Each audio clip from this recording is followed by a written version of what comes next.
Բարև ձեզ հարգելի ռադիոլսողներ, եթերում ձեր փաստաբանը հաղորդաշարի հերթական թողարկումն է։ Այսօր մենք խոսելու ենք ըստ օրենքի եւ ըստ կտակի ժառանգության մասին։ Մեր հյուրն է նոտարական պալատի նախագահ Երևան տարածքի նոտար Լիլիթ Մուրադյանը։ Բարև ձեզ, Տիկին Մուրադյան։ Բարև ձեզ։ Տիկին Մուրադյան, ժառանգությունը ըստ էության կատարվում է ըստ կտակի եւ ըստ օրենքի։ Եթե չկա կտակ, կատարվում է ըստ օրենքի։ Սկսենք ըստ կտակի ժառանգությունից։ Ովքեր կարող են կազմել ժառանգություն, արդյոք անգործունակ, անաշխատունակ մարդը կարող է կազմել կտակ, արդյոք ներկայացուցիչի միջոցով կարող է կազմվել կտակ, եթե մի քանի հոգի են կազմել կտակ, ապա վավեր է արդյոք այդ կտակը թե ոչ, եւ ինչպես է որոշվում կտակի վավերությունը։ Շատ լավ։ Նախ շնորհակալություն հրավերի համար եւ նման հնարավորություն ընձեռելու մեր քաղաքացիներին լուսաբանելու ժառանգության գործընթացի վերաբերյալ։ Ժառանգության հասկացությունը անխզելիորեն կապված է անձի մահվան, ինչպես նաև մահացած անձի ժառանգական զանգվածի ճակատագրի որոշման հետ։ Քաղաքացիական օրենսգիրքը, ուրեմն ժառանգություն հասկացություն, ուրեմն վերնագրի տակ սահմանում է հետևյալ դրույթը, որ ժառանգության դեպքում անձի պատկանող գույքը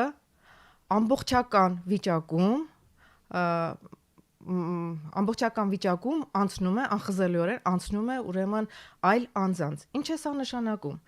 որ ցանկացած անձ, ով ունի որևիցե գույք, նրա մահից հետո նրան պատկանող գույքի տնօրինման միակ ձևը դա ժառանգությունն է։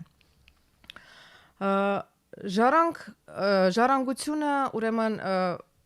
հասկացություններ ասենք, որ ժառանգության ուրեմն ամբողջ ինստիտուտում արկա են հասկացությունը, ժառանգատու հասկացությունը, ըստ կտակի, ըստ օրենքի հասկացությունները։ Ժառանգատուն դա այն անձն է, ում մահվան դեպքում նրան պատկանող գույքը ամբողջ ծավալով փոխանցվում է այլ անձանց։ Ովքեր կարող են լինել ժառանգատուներ, ժառանգատու կարող է լինել ցանկացած անձ, անկախ նրա տարիքից, գործունակ կամ անգործունակ լինելու հանգամանքից, քաղաքացիությունից, ռասայից, սեռից եւ այլն։ Եվ այն անձը, ում անցնում է ուրեմն այդ ժառանգության զանգվածը, ժառանգատուի, դրանք ժառանգներն են։ Ժառանգները մեր օրենսդիրը ժառանգներին բաժանել է երկու դասակարգի է բաժանել ըստ կտակի ժառանգներ եւ ըստ օրենքի ժառանգներ։ Ըստ կտակի ժառանգները դրանք այն ժառանգներն են, ովքեր ներառված են, այսինքն կտակարարը, ում կտակային կարգադրությունով իր գույքը, ամբողջական գույքը կտակում է այլ անձանց։ Կտակ կարող են անել ուրեմն ցանկացած գործունակ, եկեք այս շեշտը դնում եմ դրա վրա, որպեսզի գործունակ քաղաքացին կարող է անել կտակ, դա անձի դեպքում անվավերության այո, դա անձի գրավոր կարգադրությունն է իր մահից հետո իրեն պատկանող գույքը անձանց փոխանցելու վերաբերյալ։ Ես մի քիչ այդ լեզվով եմ ասում, որպեսզի ավելի հասկանալի լինի մեր լսարանին։ Իհարկե։ Կտակը, ասեցինք, կարող է անել յուրաքանչյուր գործունակ քաղաքացի։ Կտակը արվում է անձամբ կտակը ներկայացուցիչի միջոցով, այսինքն լիազորագրով կտակ անել չի թույլատրվում։ Երկու եւ ավելի անձանց կողմից նույնպես կտակ անելը չի թույլատրվում։ Եվ կտակի վավերությունը որոշվում է միայն ժառանգության բացման պահին։ Միգուցե ես նաև նշեմ, որն է ժառանգության բացման պահը։ Ժառանգության բացման պահը դա ժառանգատուի մահվան պահն է, մահվան օրը, այսինքն։ Կտակի դեպքում նաև ասենք կտակի դեպքում ով կարող են լինել շահառուներ, այսինքն ըստ կտակի ժառանգներ։ Ցանկացած անձ կարող է լինել ըստ կտակի ժառանգ։ Այդ թվում նաև մահվան օրվա ժառանգատուի մահվան օրվա, դրությամբ, ուրեմն գոյություն ունեցող իրավաբանական անձը, Հայաստանի Հանրապետությունը, միջազգային կազմակերպությունները, համայնքը եւ օտարերկրյա պետությունները։ Այսինքն այստեղ կտակառուն շատ ազատ է իր կտակի կազման համար, քանի որ նա կարող է ցանկացած գույք, այդ թվում նաև այն գույքը, որը նա հետագայում կարող է ձեռք բերել նաև, կտակելու ցանկացած անձի առանց կաշկանդվելու, առանց տեղյակ պահելու որևէ մեկին։ Կարող է կտակել ինչպես ըստ օրենքի իր ժառանգներից մեկին, մի քանիսին կամ բոլորին, այլպես էլ ցանկացած անձի, ինչպես նաև կարող է զրկել նաև կտակով ըստ օրենքի արդեն ժառանգներից մեկին, մի քանիսին կամ բոլորին։ Այսքանը կտակը կազմելու համար այս կտակի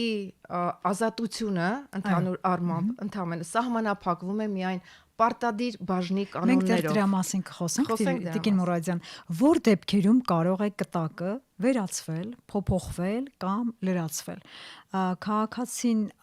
պարտավոր չի չէ այդ մասին որևէ մեկին տեղեկացնելու։ Ուրեմն կտակը կազմելու ժամանակ նոտարը պարտադիր նրան տեղեկացնում է կտակի ազատության մասին, ընդհուպ միջև ասելով, որ կտակարարը կաշկանդված չէ այդ կտակով, այսինքն նա կարող է ցանկացած պահի փոփոխել, վերացնել կամ լրացնել, իր կողմից կազմված կտակը, ինչպես նաև նա ազատ է եւ ոչ ոքի պարտավոր չէ տեղեկացնել այդ կտակի գոյության մասին։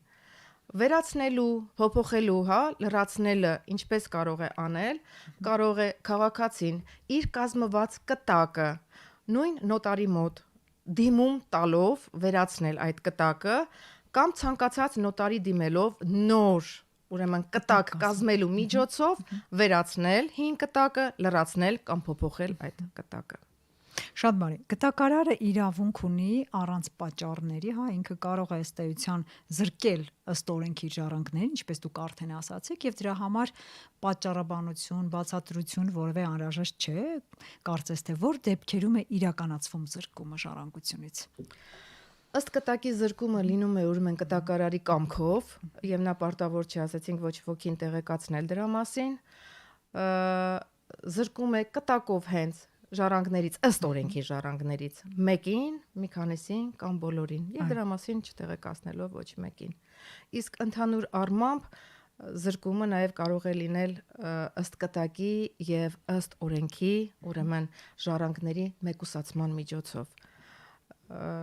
Խոսեմ դրա։ Այո, եթե կարելի, ինչպես է մեկուսացումը տեղի ունենում։ Մեկուսացման ժամանակ, ուրեմն մեկուսացվում են այն անարժան ժառանգները, բնականաբար հիմք ընտրելով դատարանի վճիռը կամ դատավճիռը, ովքեր խոչընդոտել են կտակակատարը դա այն անձն է, որը որ կտակ է արդեն կազմել, կտակակատարի ուրեմն ցանկության, նրա կամքի արտահայտությանն է խոչընդոտել, ինչպես նաև զրկել են կյանքից կտակարարին կամ հնարավոր որևէ ժառանգին կամ մահափորձ են կատարել նրանց նկատմամբ։ Իհարկե դա չի վերաբերում այն ուրեմն կտակներին, երբ կտակարարը այն կազմել է մեկուսացնելուց հետո արդեն ու մահափորձ կատարելուց հետո է արդեն կտակը կազմել։ Շատ բարի։ Դուք ձեր խոսքում նշեցիք, որ քաղաքացիական օրենսգիրքը ըստ էության սահմանում է, որ կտակի ազատությունը կարող է սահմանափակվել միայն պարտադիր բաժնի կանոններով, պարտադիր բաժնի իրավունքով, Խնդրում նշեք ինչ է նշանակում պարտադիր բաժին, դա ըստ էության ժառանգի իրավունքն է, եթե կարելի է կոնկրետ օրինակով նշեք, խնդրում եմ նաև նշեք պարտադիր բաժնի իրավունքով այդ բացումը ինչպես է, բացման ժամանակ տեղի ունենում, այդ գործընթացը ինչպիսին է։ Սիրո։ Ուրեմն ասեցինք, որ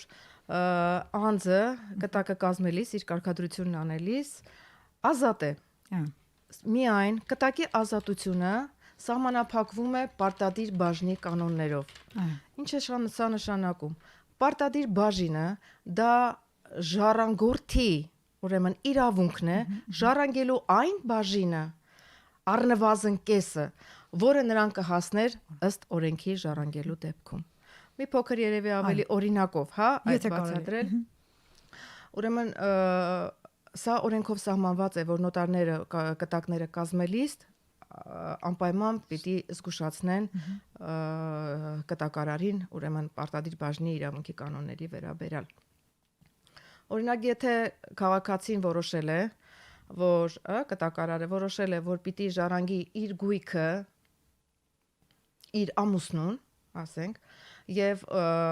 արկա են պարտադիր բաժնի իրավունք ունեցող առաջին հերթի ժառանգներ, ես հիմա կասեմ ովքեր են, այո, պարտադիր բաժնի իրավունք ունեցողները,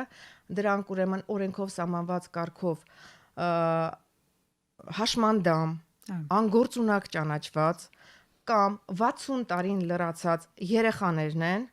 ամուսինը եւ ծնողները։ Եվ եթե կտակը կազմելիս, այսինքն կտակը բացելու ժամանակ, արկա կլինեն այս ուրեմն խմբի, ուրեմն առաջի հերթի ժառանգներ, այս խմբի ժառանգներ, ապա նրանք անպայման կստանան որևիցե մի փոքր մաս։ Օրինակի վրա ավելի որ հստակ լինի, եթե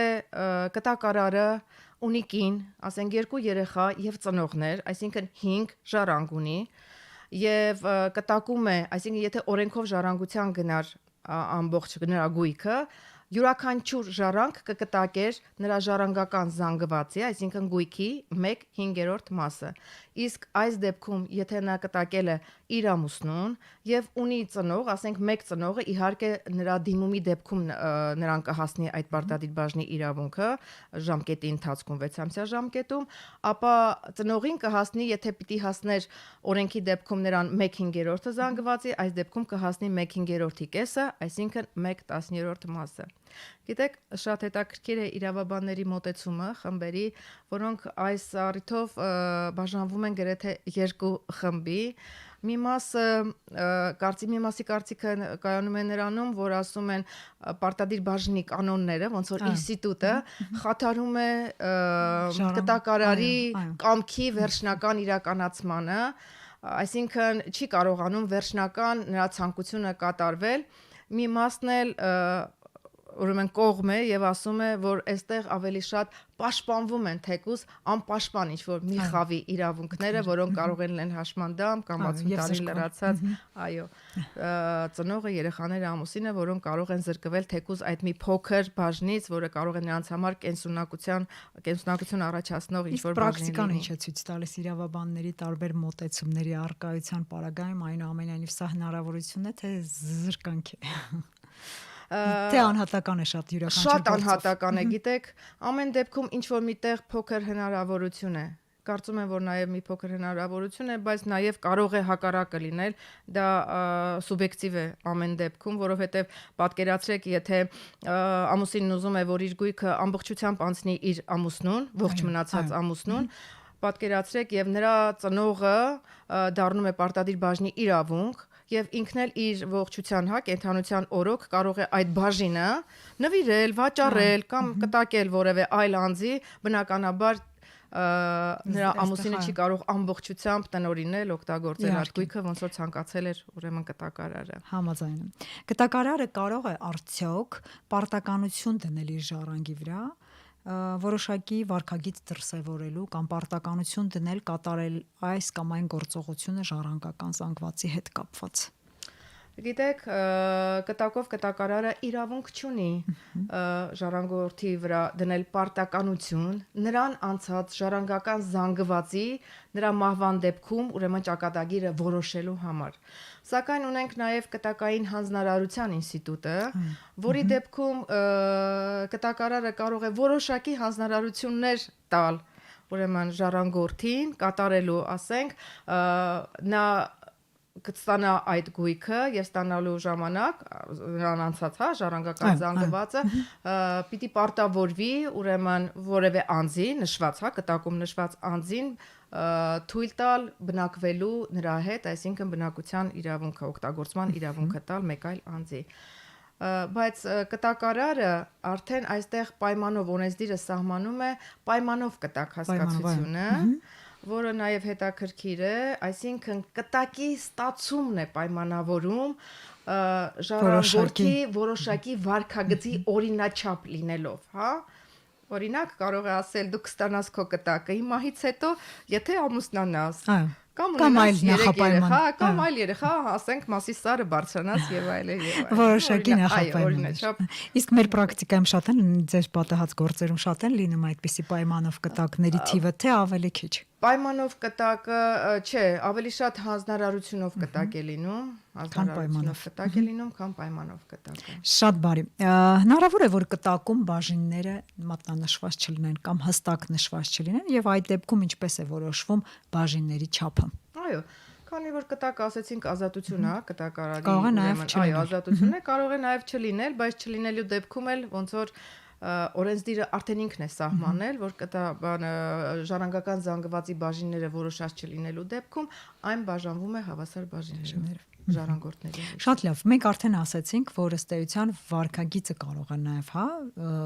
կապված լինել, այսինքն ժառանգի վարքագծի մասով որոշակի պարտականություններ դնել։ Իսկ այլ դրսևորումներ կարող են լինել այս ժառանգի վարքագծի հետ կապված, երբ որ կտակարարը կոնկրետ մատնանշում է այս վարքագծի շրջանակներում պետք է առաջնորդվի ժառանգը, թե ոչ։ Եթե վավերապարմանները օրինաչափ չլինեն, ապա իրավունք ունի ժառանգորդը դատարան դիմել եւ այդ մասով վավեր ճանաչել, անվավեր ճանաչել ուրեմն կտակը, ինչպես նաեւ այն պայմանները, որ կտակառուն, ժառանգորդը առողջության կամ անհնարինության, հետևանքով չի կարող այդ պայմանը իրականացնել ու այդ վարքագիծը, որը որ նշել էր ուրեմն կտակարարը, նա նույնպես այդ մասով կարող է հարցերությունը այն է, որ կտակում հենց մատնանշվում է կոնկրետ ինչ վարքագիծ այո, պետք է պայմաններով, անպայման, այո, պայմանով կտակը հենց դա է, հստակ պետք է այո, սահմանում է որոշակի օրինաչափ վարքագիծ։ Շատ լավ, եւ հակառակ դեպքում զրկվում է իհարկե ժառանգ, ինչի մասին արդեն բազմիցս ասեցինք, խոսենք նաև ըստ օրենքի ժառանգության մասին եւ ես հիշեցնեմ ռադիո լսողներին, որ այսօր մենք ձեր փաստաբանը հաղորդաշարի եթերում խոսում ենք ըստ օրենքի եւ ըստ գտակի ժառանգության մասին, իսկ մեր հյուրն է Երևան նոտարական տարածքի նոտար եւ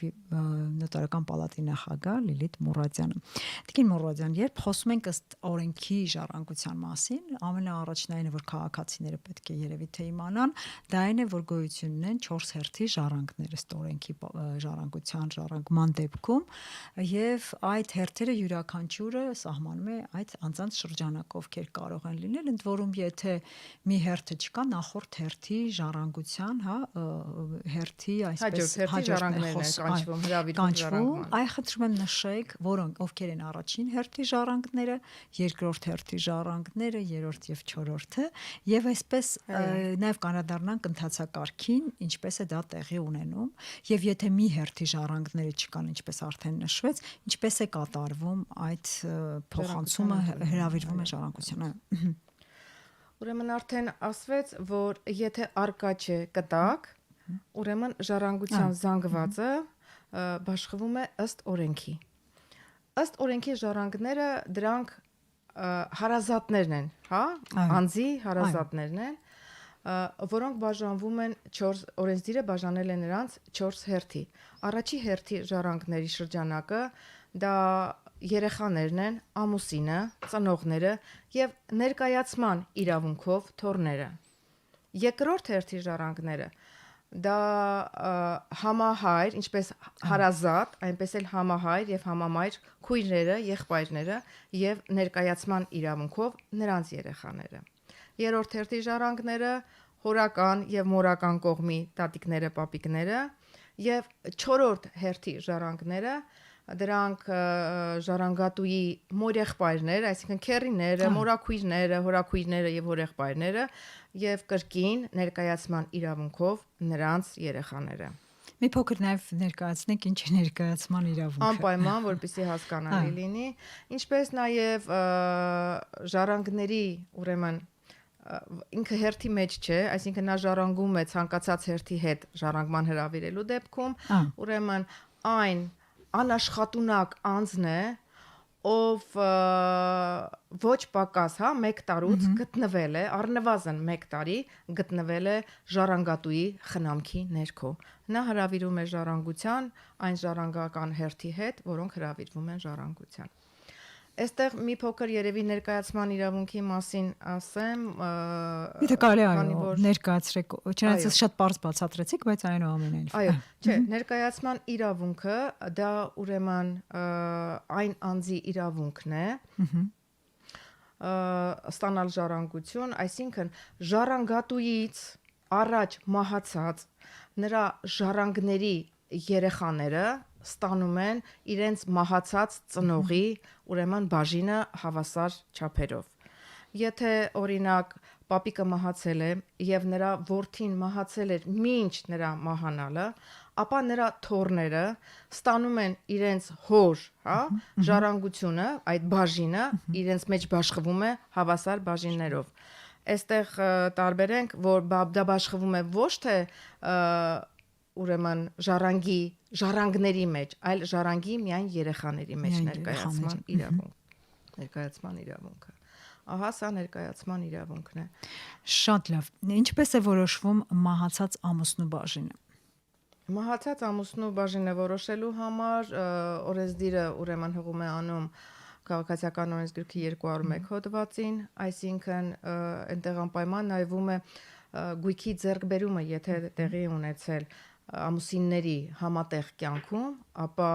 այդ գույքը համարվում է համատեղ սեփականություն ամուսինների եւ 1/2 վերաբերյալ ամուսնուն, ողջ մնացած ամուսնուն տրվում է սեփականության վկայագիր։ Շատ լավ, իսկ ինչպիսի առանձնահատկություններ կան, եթե օրինակ որդեգրվածի եւ որդեգրողի ժառանգման իրավահարաբերությունը որոշվում։ Այո, ուրեմն որդեգրողը եւ նրա հարազատները, ինչպես նրա որդեգրվածը եւ նրա երեխաները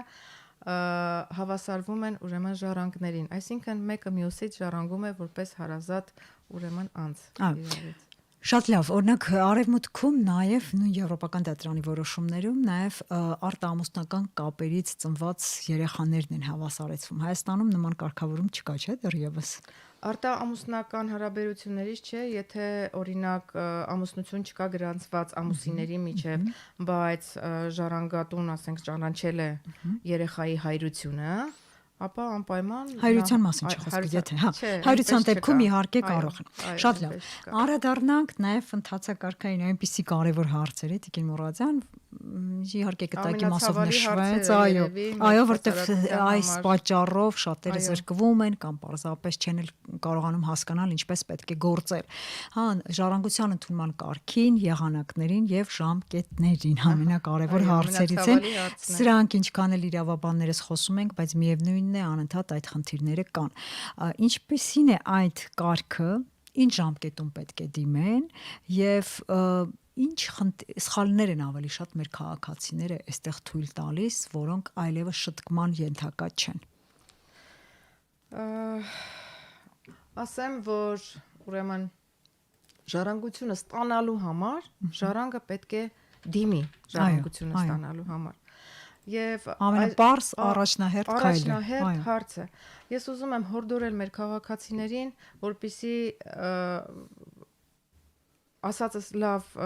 ըմբռնվի եւ հասկանան, որ ժառանգություն ընդունելու համար անպայման ժառանգության համար պիտի դիմեն մահվան օրվանից 6 ամսվա ընթացքում։ Ընթացքում բառն է շեշտելով։ Այո, ընթացքում բառը շեշտելով, որովհետև ցավալի է, բայց մենք շատ դեպքեր ենք ունենում, երբ որ անգամ դեպք եմ ունեցել զավեշտալի, որ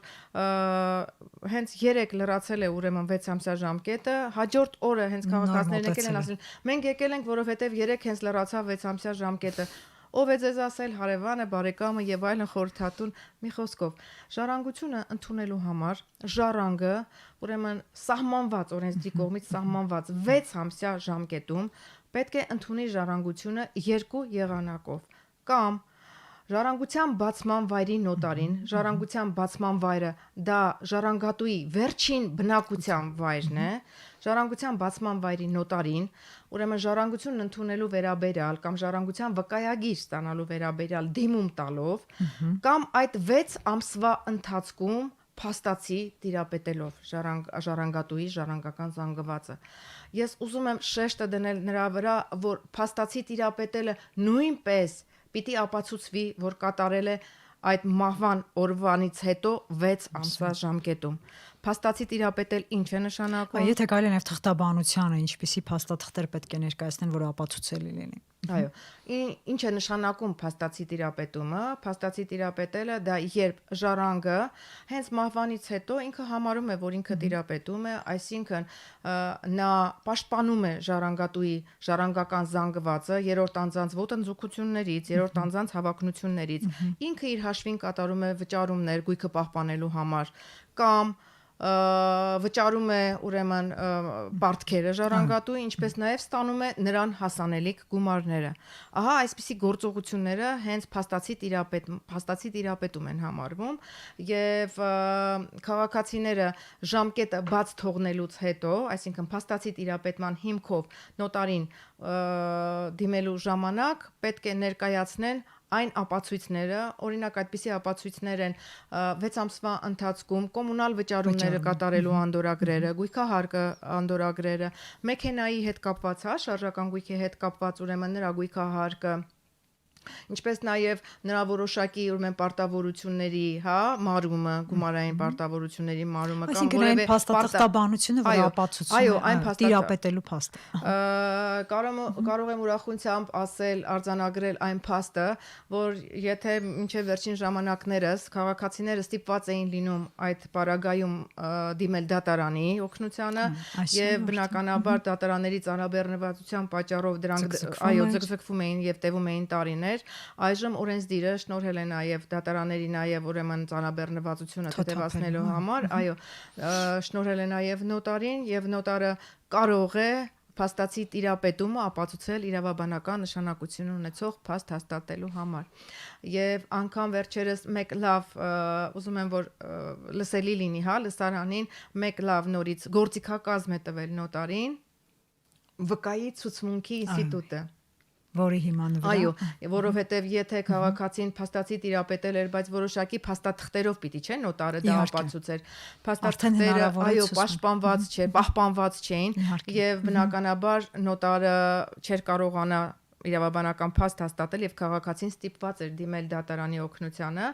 ապա այս պարագայում այսօր արդեն այո, այդ գործիքով ոչտեցին նոտարին եւ նոտարը կարողանում է վկայի ցուցմունքով ապացուցել, որ այո, տվյալ քաղաքացին ժառանգը իրականում փաստացի տիրապետել է ժառանգատուի գույքը։ Եվ եթե առաջ հարկավոր էր լինում, այլ ընտրանքային է հիմա, եթե առաջ հարկավոր էր, որպեսզի դատարան մտնելու համար անպայման դիմեին նոտարին, ստանային նոտարի մերժում, նոտարին դիմելով, այսօր այլ ընտրանքային, այսինքն քաղաքացին ազատ է իր ընտրության մեջ։ Նա կարող է դիմել կամ նոտարին, կամ կարող է դիմել դատարան իր իրավունքը ուրեմն շատ ողջունելի այդ փոփոխությունը, որը հոգուտ քաղաքացու է իհարկե, շատ ողջունելի։ Այո, որը կրճատել է ժամկետները եւ իհարկե այդ ամեն դեպքում եւ ժամանակատարը եւ աշխատատար է շատ ժամանակ դրա համար քաղաքացու համար հավաքել այդ փաստաթղթաբանությունը, երբ որ ոչ մի ապացույց չկա այլևս,